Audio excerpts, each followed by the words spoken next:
The Soulless Funkmist mod just dropped and it is full of SpongeBob creepypasta stories and parodies that are on the darker side. Let's ease into the video with a character called SpongeBob Sick Pants. Now this character actually originated on Newgrounds, and if any of you are familiar with the site, you know some of the animations there are really dark and a bit edgy. And with that being said, it should be no surprise that this series basically focuses around SpongeBob and Patrick, but in the most crude way possible. The video that I watched had a lot of hidden phallic shaped objects, we'll say, and if you don't know what the word phallic means, don't look it up, just trust me. There's also a bunch of other adult theme type content such as gore, vomiting, and murder. We literally see a shark that is eating random fish in Bikini Bottom, and at the end of the episode, the shark even eats SpongeBob and Patrick. For whatever reason, Sandy is a drug addict and ends up overdosing, making this whole animation just one fever dream of absolute nonsense.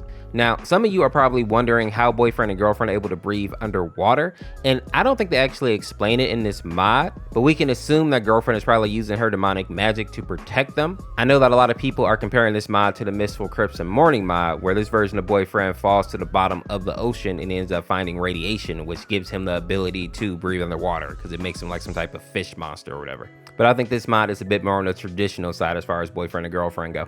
The next character on our list is going to be the bootleg Spongebob, and he originated from a creepypasta called Spongebob Bootleg Episode. Now, many people think that bootleg Spongebob actually comes from the episode of Spongebob called Dumped, specifically when he's crying into some bubble bottles, but that is only half right. The real image that inspired the creepypasta is this image here. Now, some people said that this image was initially a GIF that would basically blink every 20 seconds.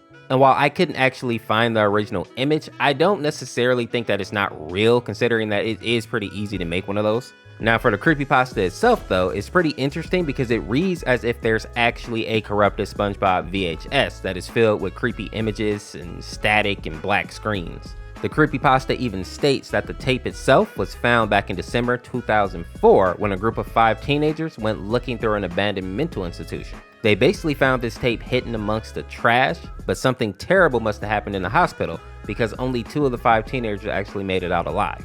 At this time, the tape is apparently missing again, but the legend says that anybody who actually finds the tape, they'll be greeted with an image of SpongeBob, and if you watch his image until he blinks, you will lose your sanity and take your own life, which may explain why those kids in the hospital didn't make it out. The next characters I want to talk about are a duo, and that is the Faceless Spongebob and Patrick. And these characters are from a lost episode creepypasta titled Faceless. Now in their backstory, a man basically finds a VHS tape in his mailbox and it has the word Faceless written on it in red, of course. Now curiosity gets the best of him and he ends up inserting the VHS to see what's actually on the tape. What he finds is this crazy SpongeBob episode that strangely skips the opening song and title card and goes directly into the episode. In it, we see that Squidward wakes up in the middle of the night and he goes to work at the Krusty Krab. Now, Squidward notices that something is wrong almost immediately with the fact that it's just way too quiet on his walk to work. Usually Patrick or SpongeBob or both of them would actually find some way to annoy him. And while Squidward is thinking about this, he actually hears some muffled screaming coming from the houses of both SpongeBob and Patrick. Now, even though you can argue that Squidward doesn't love either one of these characters, he still goes to go check on them because in some way he does actually like them, even if he doesn't want to admit it. But when he actually gets to their home, he notices that nothing is out of place, and SpongeBob and Patrick are not actually in their homes at all. So Squidward basically dismisses it and he turns around so he can start heading to the Krusty Krabs. But when he turns, he actually sees Patrick and SpongeBob walking down the street. But as the name of the creepypasta suggests, he notices that they have no faces. They have no mouth, no eyes, no nose, just like you see in the actual mod. And as the two of them are getting closer and closer to Squidward, he starts to hear that muffled screaming getting louder and louder. Now, just like anybody would, Squidward panics and he rushes off trying to get to the Krusty Krab as quickly as he can. But when he arrives there, he also finds that Mr. Krabs has no face as well. And if that wasn't bad enough, he notices that every fish that is in the Krusty Krab also has no face. So they're basically just pushing Krabby Patties into nothing. Seeing no real options, Squidward decides to run out into the jellyfish field to see if he can find some type of escape or answers. But what actually ends up happening is he faints due to all the shock of what he's seen.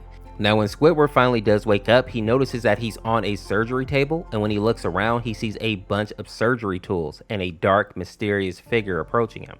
And then this figure says in a very calm voice that this won't hurt much. And this is where Squidward completely loses it and begins to scream. But that's also when the screen goes black, and then all we can hear is the sound of medical tools and blood splatter.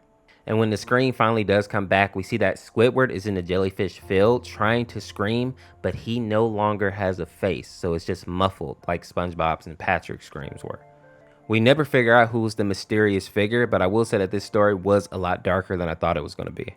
Next, we have the Meat Canyon rendition of SpongeBob, which if you are not familiar with Meat Canyon or his style, he basically turns every character you love into nightmare fuel. And SpongeBob is no different. Sponge me, boy. Maybe a bit more of that secret formula. Is that good, Mr. Krabs? Is that how you like it? Aye. That's how old Mr. Krabs wants it, but... The animation is basically just explaining where the secret formula comes from, but it takes a very disturbing turn. And if we're being honest, it almost feels kind of sexual. Now, a fun fact about this song is that Boyfriend is a anglerfish here, but something that I find interesting is that the male anglerfish doesn't have the long fish rod on their heads. Only the females do, meaning that all the images you see of anglerfishes with the light on their noggins are all women. The males are actually pretty tiny, or at least all the images that I found of them, they were super tiny. So some people in the community have been joking that Boyfriend has obviously been a girl the whole time, but in actuality, the development team probably just didn't know that random fact about anglerfish. The next character we'll speak on is going to be Yum, or aka Yummer, which is this very creepy, what I assume to be doll head that is smiling at the audience. He's originally from a game called SpongeBob Saves the Day, which is a game that you can still play in browser if you just type in the title.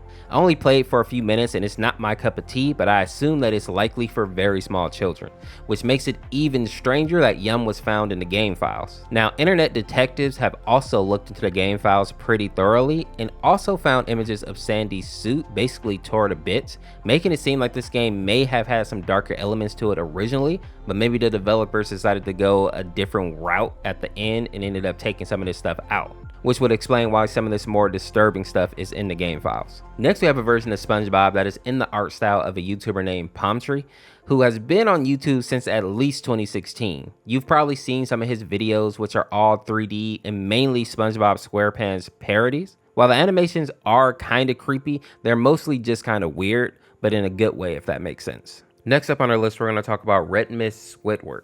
Now, back in 2005, there was an intern at Nickelodeon who was reviewing a SpongeBob episode called Fear of a Krabby Patty. Apparently, he was given a task to watch it a few days before it was actually going to air for the rest of the world to see, or at least that's what he expected. When the video actually started, he was greeted with the title for the episode, which was called Squidward Sue. I assume this intern was relatively young, so he thought that this was just a joke, maybe somebody messing with him because he's an intern. Not seeing any reason to be concerned, he continued to watch the video, which began with Squidward practicing his clarinet.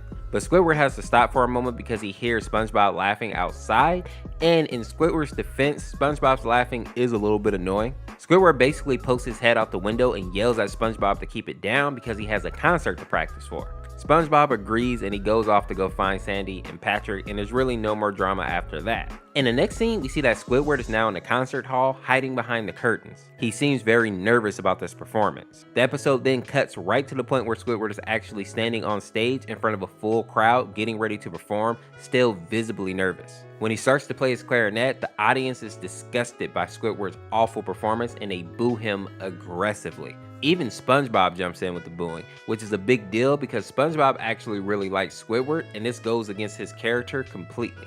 Another strange occurrence here is that the fish in the crowd all have these weirdly realistic, extremely bloodshot eyes. And after this experience, we see that Squidward is visibly traumatized. The next scene actually shows Squidward in his home, sitting on his bed in complete silence. But that doesn't last very long. Eventually, he starts to cry softly, putting his tentacles over his eye. And this is where it starts to get really creepy. A sound similar to a light breeze starts to sound in the background, slowly getting louder and louder. And as that's happening, the screen is slowly zooming into Squidward's face as his sobbing turns into full-blown crying, and the screen starts to shake. The windy sound turns into a full-blown storm wind, and very faintly, the sound of children laughing can be heard in the background. Next, we see that the screen continues to blur and twitch violently as a gory image of a child flashes over the screen for just a single frame as Squidward continues to have his breakdown. His tears actually turn into blood, and the wind sound gets even louder, and what's even creepier is that the children's laughter gets deeper and more demonic, and another gory child pops up on the screen. Next, we notice that the room is completely silent now.